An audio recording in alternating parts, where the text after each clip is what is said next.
Well, welcome to yet another Workshop Wednesdays, which is casual conversations for serious workflows brought to you by schoolofbookkeeping.com. So, again, we're joined with KG today from Lightspeed, which is kind of what we've been doing over the past four workshops, which is really just talking about this trigger event, which was the discontinuation of QuickBooks Point of Sale, which has caused retailers to go scattering.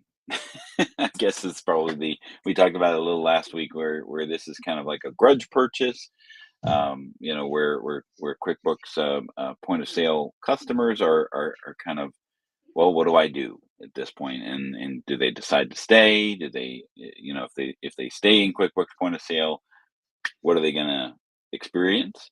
And for those that are looking to come out of the doldrums of desktop retail software, Lightspeed is one of the options that are there.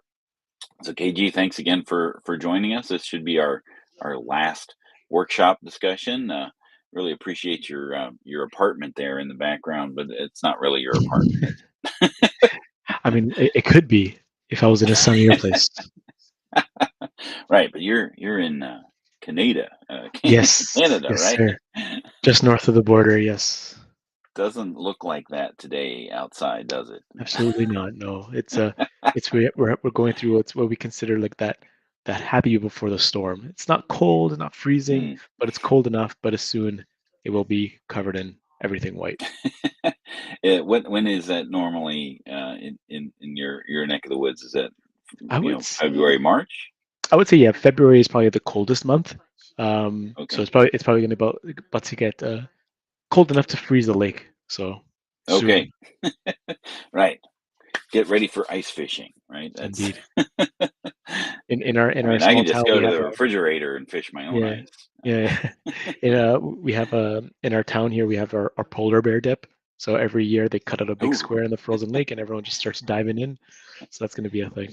have you done that? I did it last year. Yes, Oh, exhilarating. the polar plunge. Yes, a lot of good Hmm. times.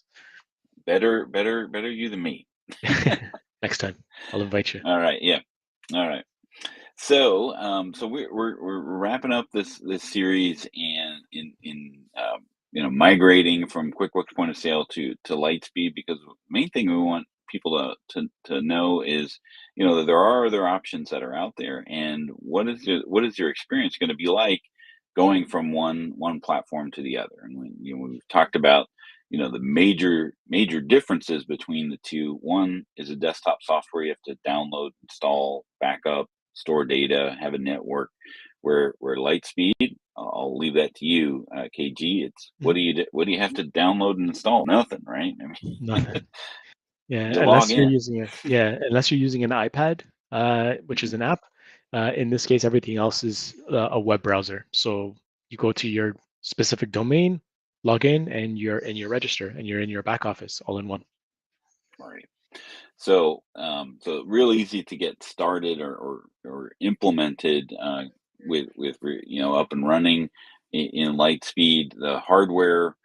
This is one of the other things that I really like about Lightspeed is if you're using QuickBooks Point of Sale hardware, chances are all of that hardware is compatible with QuickBooks or with Lightspeed Point of Sale.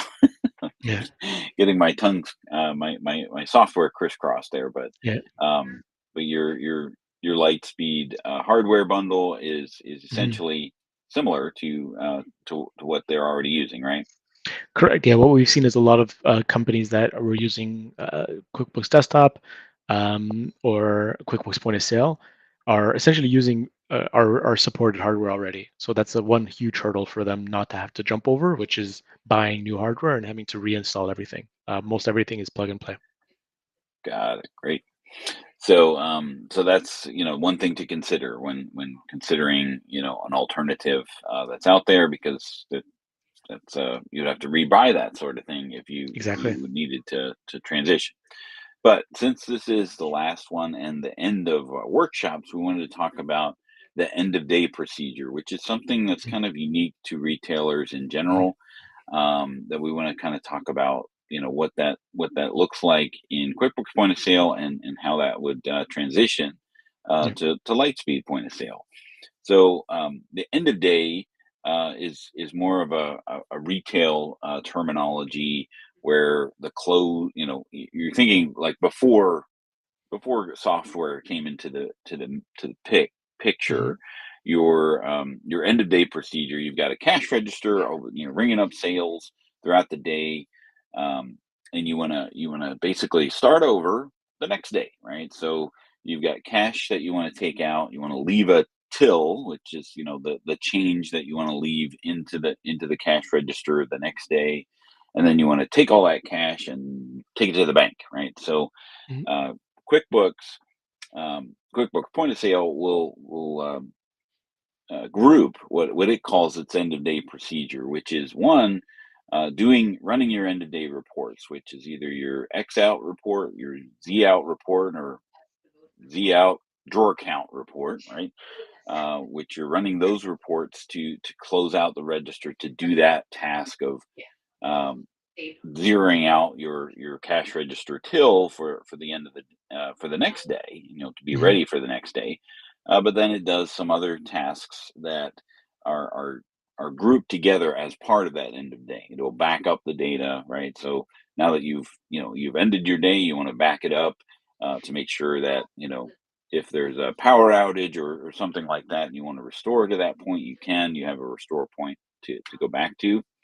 The If you're in a multi-store type of situation, there will be a store exchange process, which is sending information to your remote locations, and they'll be sending their information back to the headquarters to make sure that all of the workstations and computers are on the same page when it comes to um, transactional activity that needs to go from one to the other. And mhm. then the last thing is send it all to QuickBooks, right? So QuickBooks Point of Sale calls it financial exchange, which will then take that information and all that information that you've done throughout the day to all your different stores and send it to QuickBooks. So those four major activities are done during the end of day. They're all individual activities that can be run independently of that, but typically you would just do that at the end of the day. So for Lightspeed customers, toss the question over to KG. What do Mhm. they have to do at the end of the day when it comes to close out of the register and those types of activities? Oh, great question. So, on our end, you go through your day to day as regular. You open your cash register, enter in the amount of money that you have in your till, and you go through your sales day. At the end of the day, there's a little button on the left side that shows open and close register. So when you close it out, once you have integrated payments, all your methods of payment should be automatically filled in. Um, you count your cash out, enter in that number. As soon as you press submit, the end of day register will send a report into QuickBooks Online or desktop automatically. One, just based off of what you said, that sounds like a long period of time. I'm not sure exactly how long that would take per day. Right. If you could summarize, like how long would that take normally? Well, I mean, the longest part is counting the cash, right? Yeah. Because in the Z out drawer count report, there's Hmm. places to put all of the Hmm. denominations of what they have. So they're gonna Yeah. count out their quarters and say I have 42 quarters, boom, and then it will do the math of how much that actually is of what they're Yeah. leaving. Yeah. Does Lightspeed offer that as well, as far as like the total amount, or the actual Mhm. denominations in the It is cash total. register till, Yeah. It is the total that we'll do here. But like you said, like if counting cash is the longest part, that'd probably be the only thing. You don't have to download anything or import it anywhere. It's right? automatic. The things that get transferred from the register closure is things like your sales, any discounts given, gift card liability, till discrepancies, and I think the Hmm. last one is the store credit. Yeah, So all of that is transferred automatically into QuickBooks Online or desktop. yeah. So it's as far as those other things like the store exchange, right? So Mhm. that's a cycle, right? So Mhm. it's there's going to be one store exchange from the headquarters out to all of the remotes, and that can be set up individually per per register, or I'm Correct. sorry, per store. Excuse me. Yep. And that has to go out, and then that has to be processed in, which that could take a minute to multiple minutes, Mhm. for that process to happen. One, they have to send it, and two, Yep. they have to receive it, right? And then those stores process that in, and then they reverse that process and send out a store exchange file back Yeah. to the headquarters, which then the headquarters has to process in all of those individual files. So it's now one versus the other. Now there was a store exchange, Intuit store exchange online service, which is one of those things that is no longer available Mhm. for QuickBooks Point of Sale customers because it's an online service, right? Um, so that made things a lot smoother with that process because they could just send it out, and then there wasn't any file, right, for Yep. those remote stores to find, double click on, lose, right? So Yeah. all of those human errors that could possibly take place during that store exchange process are eliminated from that. But now they're back to the forefront because your four other methods are: I send you a file like on a disk, which nobody's going to do that. um, Mail it to you through email, or have some kind of store exchange or network path where they could see Mhm. the file between the two computers, right? So Mhm. that ends up being a huge undertaking for the IT department, right, to be Yeah. be able to make that happen. So typically they're going to mail it, and Yeah. in my email it, which in when I would work with those customers, they would even call it a mailbag, right? Mm. Because they're mailing it to their emailing it to the remote stores, and it's an attachment. Double click on it, they bring it back in, right? Yeah. So depending on the number of stores, right, that's one mailbag times however many stores that they have each time, and then sending it back to the headquarters. So it could certainly be a long process where the store manager, especially the headquarters, waiting for those to come in, Mhm. and then processing those in, Yeah. and they have to do all that before they send it to QuickBooks, right? So, Yeah. and that QuickBooks is one. It won't go to QuickBooks Online, so it's only desktop that it would Mhm. do this with. And then, that process would then, take however long that would be, which was Mhm. typically, it's pretty quick, Yeah. but not as long as instantaneous as or Yeah. longer than instantaneous as you're talking about, where you Yeah. don't necessarily have to do anything Yep. with QuickBooks Online and Lightspeed, right? I mean, Mhm. it's as soon as you hit the button, it's sending that information over, right? Yep.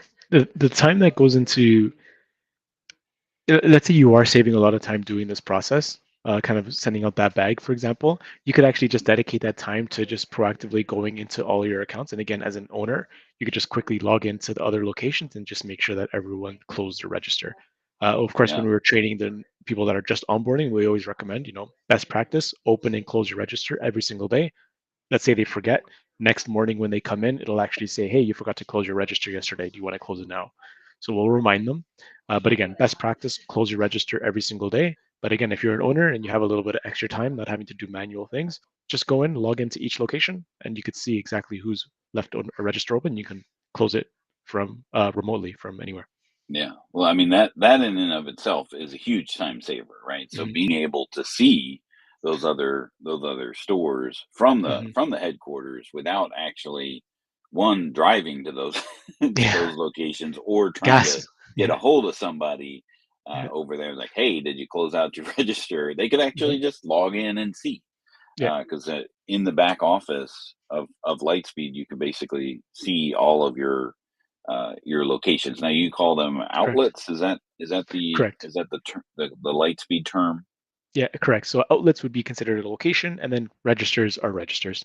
So one location could have three, four, five, unlimited amount of registers, and then number of locations is what we consider outlets. So that's a pretty huge time savings, comparing the two between Mhm, QuickBooks Point of Sale, which is again, beholden and limited by it's the fact that it is a desktop software and it has mhm, all those limitations that are kind of built into that, where you have to there's a file involved, backup.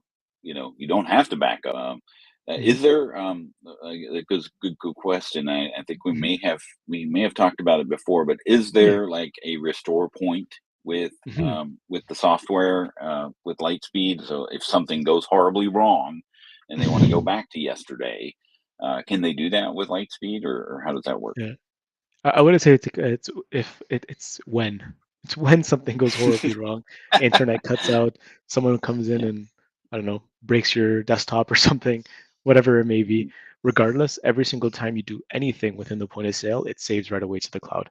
None of it is stored on your physical hardware. It is stored on the cloud. So again, worst case scenario, let's say you're walking around with your iPad, drop it, breaks, log in on your laptop, you're good to continue working. It'll Now, continue where you left off. the scenario I'm thinking of is like, Mhm, okay, I need to update all my prices, mhm, and I'm going to use like an import process in Lightspeed to be able to do that.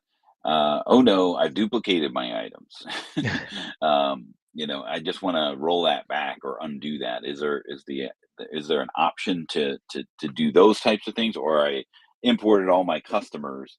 mhm, Uh, and now they're duplicated. Is there an undo option with those mhm. imports, or is there a rollback option with the data? Good question. There is no undo option, but when it comes to something like, let's say, duplicates, we have a very smart system that'll show you all your duplicates and then you can fuse them together. For example, if Mhm. I entered in Dan DeLong as a customer and then I upload a mass file, but it's Dan D. I Yeah, notice that they're the same and they both have their own on account balances. I could actually fuse them together and it'll suggest those as well based off of got it. similarities in the name, email, or phone number. So as you don't necessarily have a rollback or a restore point to go back to, you have built-in um, checkpoints or things to um, Correct. avoid those situations from happening to begin with.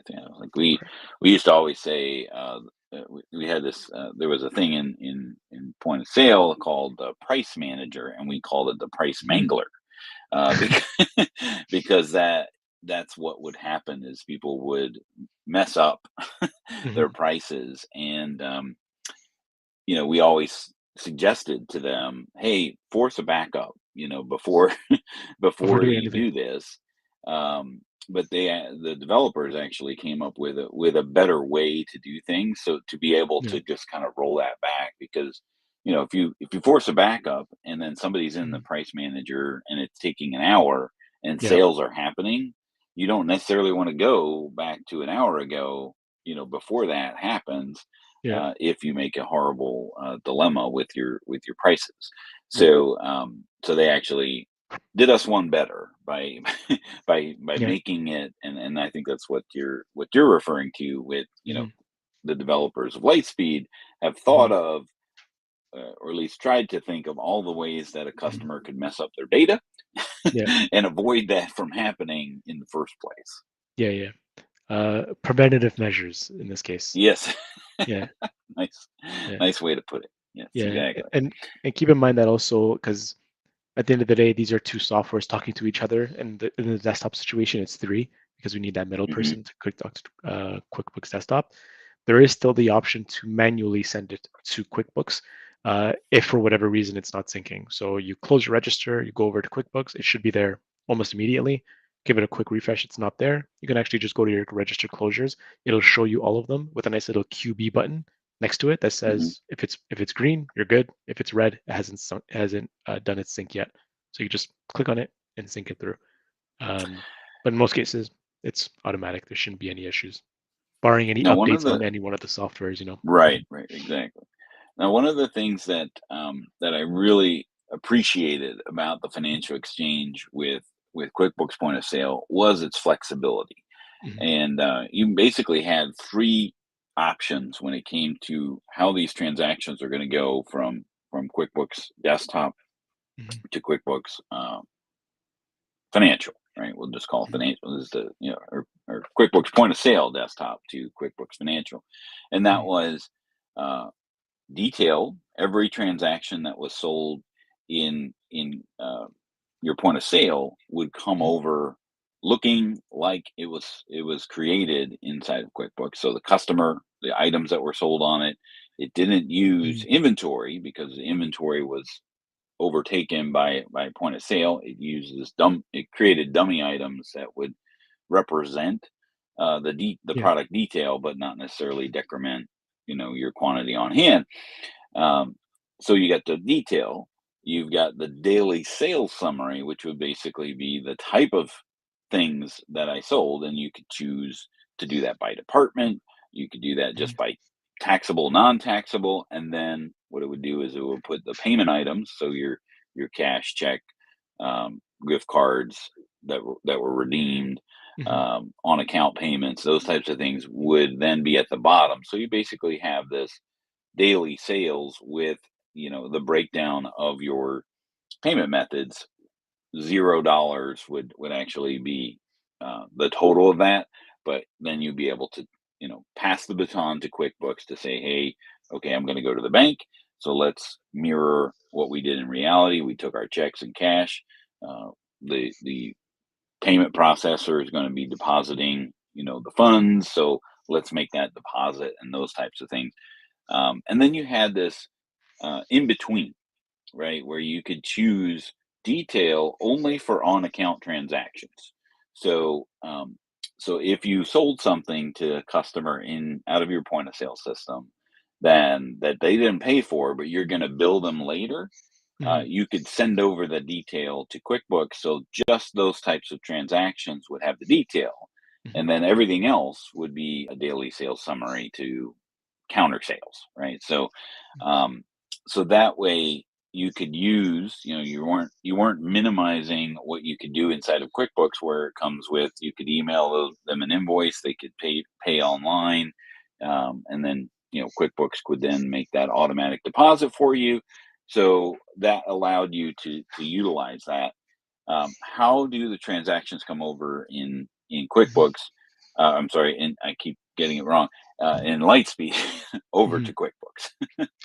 QuickBooks. So, like I mentioned earlier, they are going to be separated depending on which field you attach them to. So the sales, discounts, on account balances, they're all going to be lumped together depending on the categories that you choose within that integration.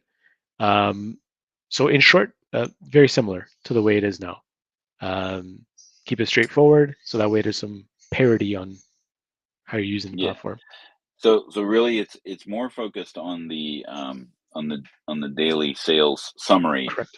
piece of that, because Correct. yeah, with your on account sales, they're not those transactions aren't going to come over to QuickBooks Mhm. in the detail.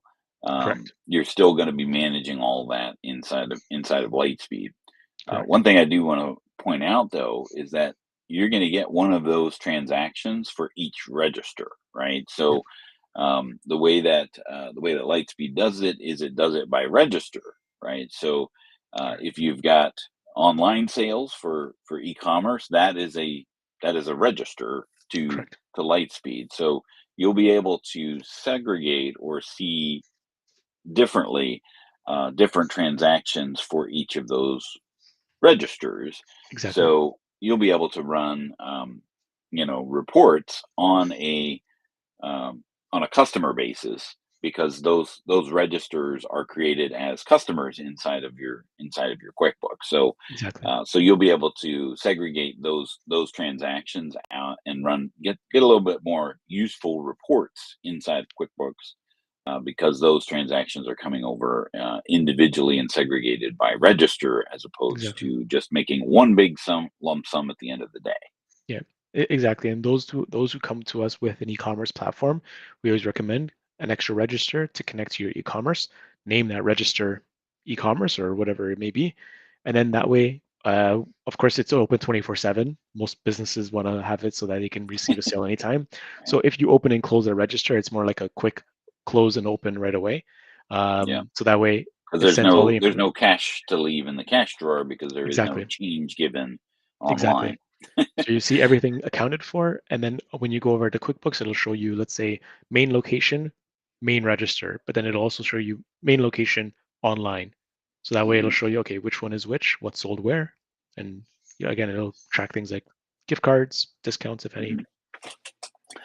Now another neat function that came in with the integrated payments inside of QuickBooks Point of Sale, which of course is no longer the case, Mhm. is the reality of the batching of transactions Mhm. to what really goes into the bank account, right? Yeah. So I want to talk a little bit about how this looks with Lightspeed and Lightspeed payments, because what would happen in QuickBooks is they're going to bring up sales throughout the day. Um, the merchant service is going to, in traditional, I've got a terminal, right? That's another part of your end of day process is Yeah. closing out your credit card transactions at the end of the day, to batch all of the transactions that you've taken over the course of the day, so that those get sent to to the bank, right? Mhm. So you didn't have to do any of that with QuickBooks Point of Sale, because at 2 p.m. or 3 p.m. Pacific time, it would batch Yeah. everything for you, anything that happened during that time period. So the East Coast folks were pretty well taken care of, but the West Coast, they had this. Hey, wait a minute. 3 o'clock happened and I'm still open. So I'm Yeah. taking a transaction at 3:30 p.m. And that's actually showing up the next day, right? So Mhm.